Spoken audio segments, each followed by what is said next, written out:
rapper Mo3 on a Dallas highway. 28-year-old Devin Brown was indicted on a murder charge this week. Another man, 22-year-old Quan Ride, was also indicted on the same charge earlier this year. Earl got a lot to do with this. And rain. Finna pop some bottles. It's bottle popping time. House party time. Everybody around me told me not to trust him, so I ain't trust that little nigga. Wherever you from, you will get hated the most. You know, most rappers die in their own city, man. It's a fact. Now, you not finna come and try to say, I'm the that shot you and think you finna walk away. I'm gonna get my lick back.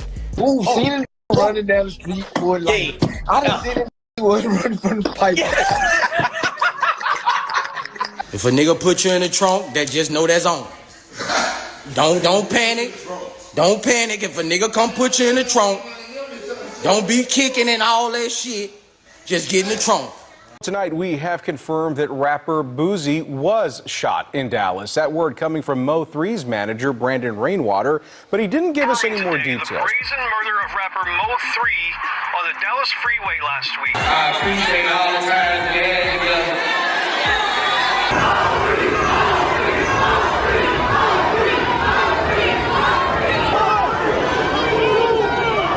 in the words of Gucci, put that ass in the dirt, nigga. Damn! For sure, you did. And we go take a toast to that. You did.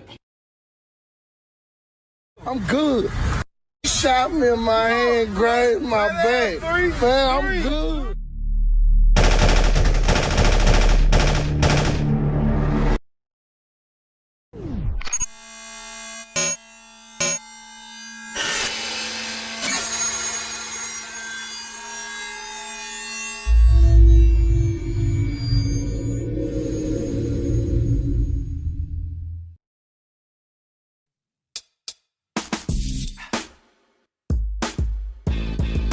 What's up, Peso family? Welcome back to another video.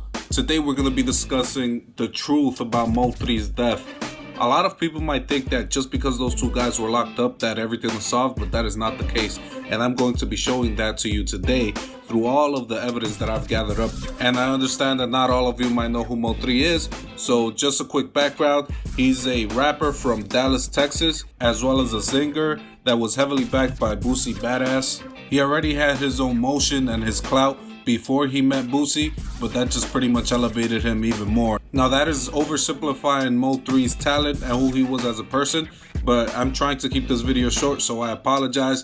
I will be sure to leave a link or something for somebody else's video that goes in deeper into who Mo3 actually was and what he did for his community. Now, without further ado, let's get right into it. Meet Brandon Rainwater, Mo3's manager at the time before Mo3's unfortunate passing. So you recently came out and you said that Mo3 didn't die over the anything with rap. No, Mo3 didn't die about no rap shit. Now, Mo3 died from a jealous baby daddy.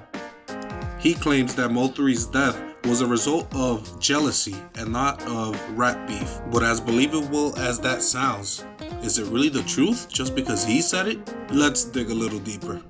So the best thing to do in the world, and the easiest thing for rappers, for lame rappers or rappers that just, you know, want to get a buzz real quick, if a dude die across town, just make a diss record and act like you did it, and you'll get your streams can go up. And that's the best thing to do. But Mo3 never died over no rap shit. He died over a jealous baby daddy.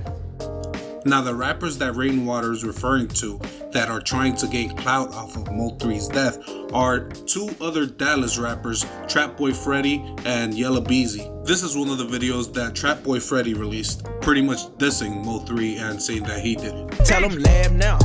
Heard they jumped up out the whip. He got ran down. Now true, anybody can record a music video and say they did it just to gain some clout, as Rainwater mentioned before. But this gets a little bit trickier when you see this video over here, which Trap Boy Freddy actually uploaded minutes after Mo3's incident. Man, whoever got the freeway blocked off need to get y'all together, dog. God, can't get on the freeway. Man, Lord got the freeway blocked off all the way on Polk, dog. The f they got going? I got the young boy with me too.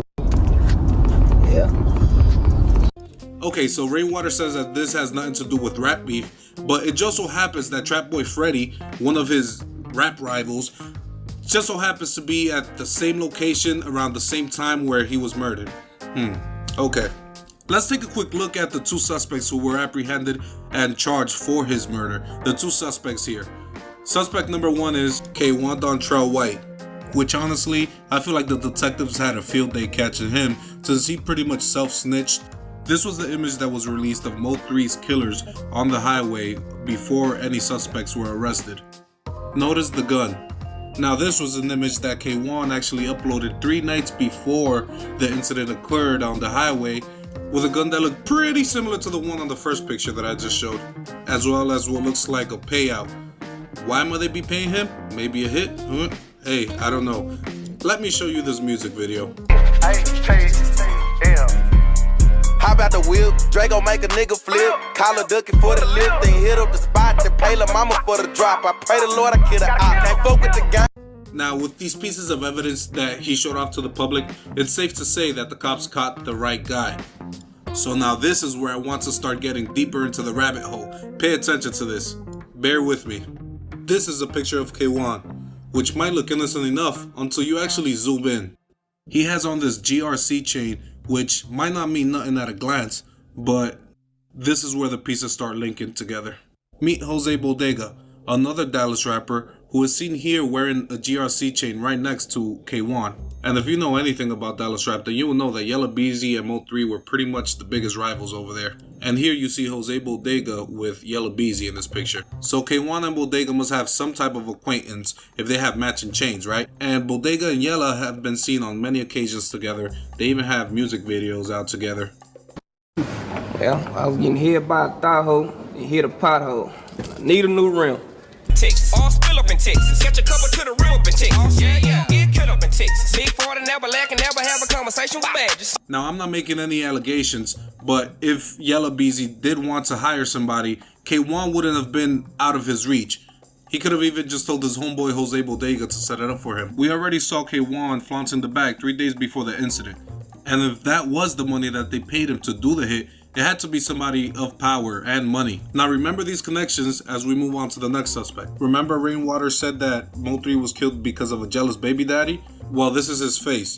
Meet Devin Brown, the baby father of Josie Banks, which we will get to in a second. Rainwater says that the motive was mostly due to jealousy because Brown would see that his kids will look up more to Mo3 than to himself.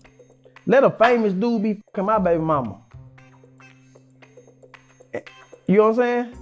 And my kids more excited about the dude than their own daddy. Like shit, like damn, like you know what I'm saying?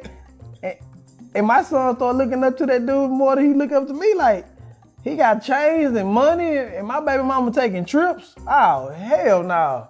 I'm gonna be laying in the bushes every night waiting for that motherfucker. Cause you ain't finna do me like that, yo. Anybody like that, so. Okay, so that sounds like a pretty believable story. Now, my main concern is on these Triller videos where you can see that the baby daddy actually has the GRC chain, which Jose Bodega and K1 also had. Now, the chain itself doesn't prove anything, but with the past information I've given you, you can see that there might be some loose connection there between the baby father and Yella Beezy, which is Mo3's rival in the rap game. The baby father was also actually a rapper and even sent out a diss track to Mo3, where he described what he was going to do to Mo3 when he saw him. Can't turn water into wine, I don't do magic. But I bet I work that trap house to the last shift. He play with us, I guarantee it's going tragic. Might get your Lolo or just catch his ass in traffic. So we can all agree that there's a lot of self-snitching going on. And once again, you can see him wearing the GRC chain in that video. But just because he has a chain on doesn't mean he's associated, right? Well, you can be the judge of that yourself. Now just take a look at these pictures and you tell me, that's the very first suspect that was arrested there on the back, K1 White. Now this doesn't prove that Yella Beezy has anything to do with it, but it shows that he has some type of connection with one of the killers, right? But what about the other one, the baby father? Well, ladies and gentlemen, I present to you D. Brown, or should I say Devin Brown.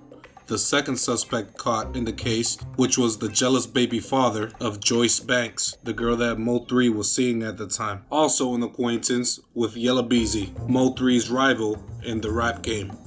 So why is Mo3's manager Rainwater saying that it has nothing to do with the rap beef? I show Mo3 didn't die over no rap shit. He died of he died of a bitter baby daddy. Pay attention to his response. So that is confirmed. That's why I feel like that's what he feels like, but he's going to every other platform saying the same thing. But he also goes and mentions the best thing you could do in life, if you're a rapper and somebody die across town, just rap about it, make it like you did it.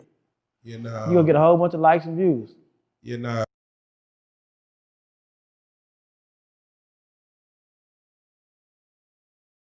FBI, open up!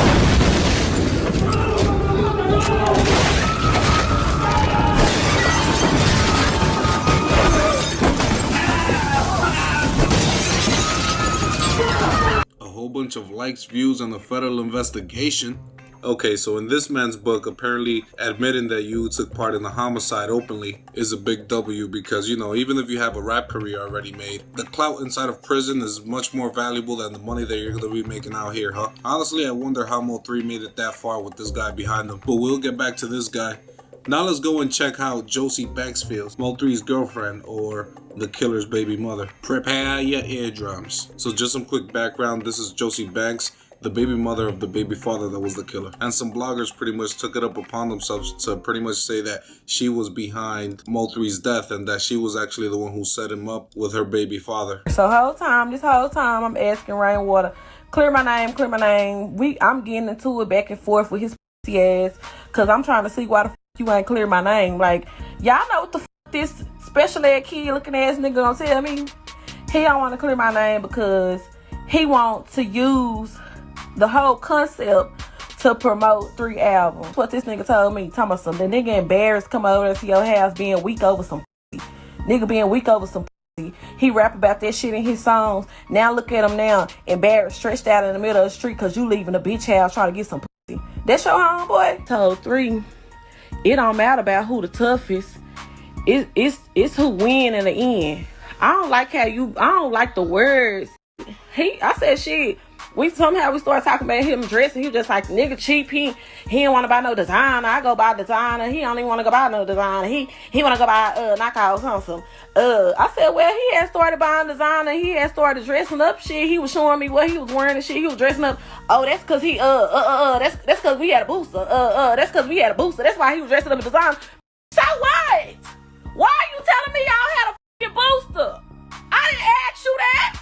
I know for a fact that he paid them motherfucking bloggers to start saying that me and my sister got something to do with that shit again so he can promote this motherfucking album. But really, in reality, you might got something to do with it. You might got something to do with it. And you know I know, nigga. Like, quit playing with me. Don't you just Mo3 manager at the end of the day, nigga. Mo3 made you rich. Out for his talent. He didn't even need you. He could have did it on his own. He didn't need your snake ass. And you hyped up all the beef. Putting in his head, oh, for publicity. Let's do this. Let's do that. You hyped up the beef instead of being a real nigga. Say, f that shit. Let's get this money. F all that beef shit. He had on your outfit when he died. Why the f did that matter? Somebody please tell me, why does it matter that Mo3 had on Rainwater outfit when he got killed? What he say? And I'm gonna make a movie about him too. 3 was a selfish ass nigga.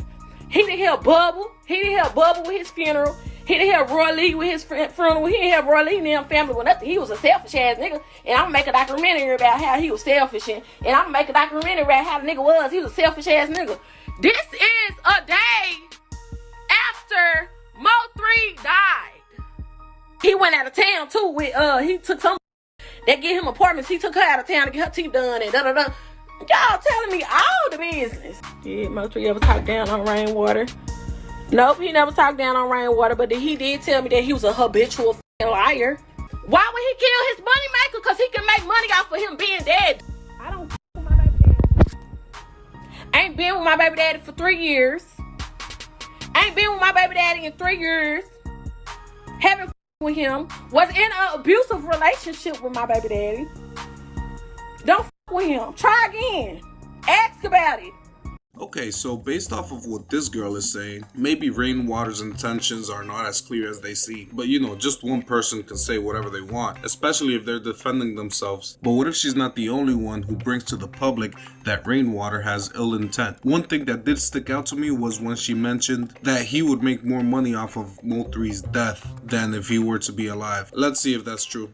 Hold on, I want to take it back real quick, man, because you mentioned that he took a 2-year break. Yeah. Was there a reason that he took the break, or he couldn't make music? He couldn't. It was hard for him to move. Like everywhere he went, the police was looking at him. He kept going to jail for. They'll say he violated his bond. Like it was just back and forth, jail. Like it was a terrible 2 years. Was he able to perform in Dallas? No, because we never. He was able to perform, but it wasn't for the price that we thought he was worth. You know what I'm saying? Okay. Because I think I remember hearing that at one point, like, he was like banned from performing in Dallas. He wasn't banned, but I just wasn't taking them prices. Okay. I wasn't taking them prices. I was like, I know these people over here go for this price. They only got 2 songs. This man go sit on stage and perform for 30 minutes word for word. So, you know, we knew our worth, so I wasn't never taking them prices. So what's going on with you guys at the time? We taking label meetings and they just not giving us what we want. They not believing in Mo3. And we going back and forth with these labels. We still trying to do it, but we wanted more though. We could have settled for that. We wanted more. We wanted more.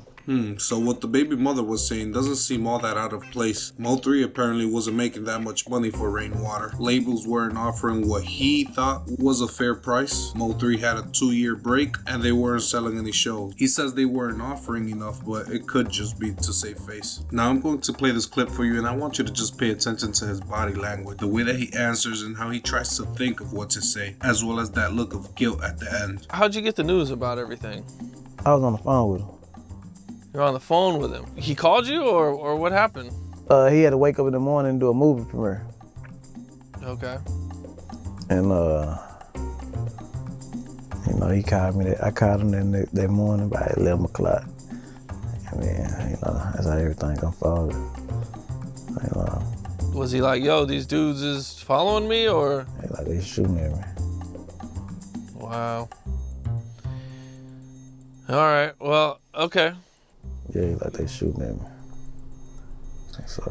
You know, it was a sad day, man. And just from an outside perspective, let's see what Charleston White has to say about this. Rainwater, man, I listen.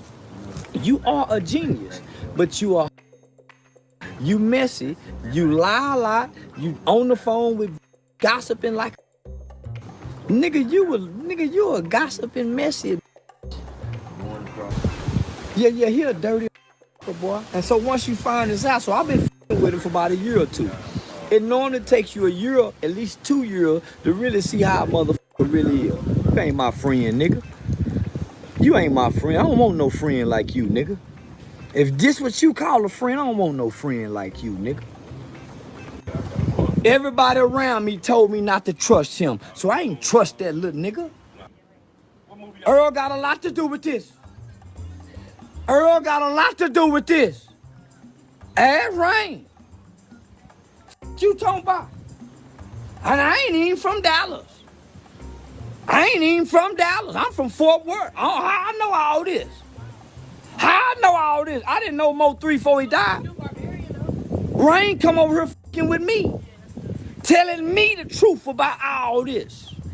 How I get all this information? Tell them about the double cross, nigga, with Mo. Nobody knew what the car was. But you went to Mo. You said, nigga, I went and told him and leave Earl alone. He was going up there fucking with Earl. Him and Earl stayed in the same apartment. Earl, don't come on, Rain. It's so much I know about the Boosie and Yo Gotti situation with Mo3. Nah, that nigga ain't supposed to be not homie. But if you go lie on me and you want me to hold the truth that you done told me, nigga, the truth shall set me free. That's all I'm gonna say. So it's clear that it's not just one person that feels like this about Rainwater. And post Mo3's death, Yellow Beezy has been saying that him and Mo3 never really had beef. Just did get along. We ain't never had no problem. You never had no problem. Okay, because This is you barely acknowledged it. You barely ever had anything to say about it, but there was a lot of tension, at least on records or people talking online, between you and Mo3. Now that he's passed, how do you view all that? Like, are you able to admit that he was, you know, an important factor in the city for that period of time, or is it still just you can't say anything? Nah, I ain't never had no tension with nobody. Right. That was it. Right. I ain't never been no tension with nobody. Look at this guy. I saw you give Vlad an answer like that at one point too. I'm serious. And apparently, from what Rainwater's trying to show us, Yella doesn't really mess with him. But I'm not really buying this. If somebody was really out to get you, you wouldn't even see them coming. And if they would have really wanted to teach you a lesson and hit you, they wouldn't have cared of the place, asking you to go outside like if this is a middle school. This looks like another one of his publicity stunts for Mo3's album, which he will be reaping the benefits of. Look at him talking to them boys, telling on King Day, telling. Clubhouse, let's go outside and fight, like I said. We're at the airport, look, we gonna meet up. That's what I'm saying, it's outside. That's some police. On my mama, if we say meet up, you is not gonna text me back, you is not gonna meet up. Put on my child, like, you say what? On my child. Say that. With this, I will leave the decision up to you. Let me know down in the comment section what you think, as well as if there's any details that you feel like I left out. I tried not to go too deep into the background story because this video is already 20 minutes and I wanted to keep it relatively short. But let me know if you guys like this type of content and leave some feedback. As